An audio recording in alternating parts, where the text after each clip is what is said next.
রমজান মাস চলে এলো, ভাবি জায়গা তো দেখতে পেলে বিদেশে আছে, তো দেখি ফোন লাগিয়ে।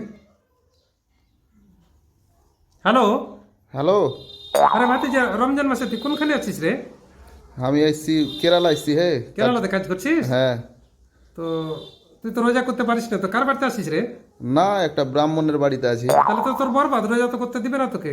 কেনে? হ্যাঁ কেনে?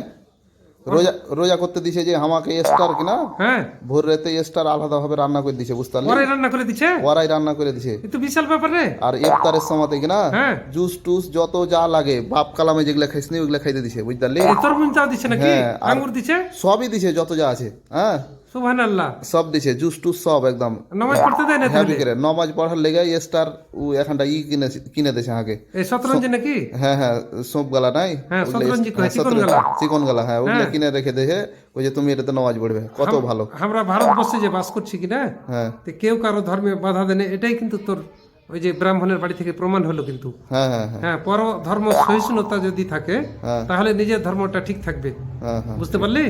ঠিক আছে, ভালো থাক। হ্যাঁ, খুব ভালো লাগলো শুনে। ঠিক আছে।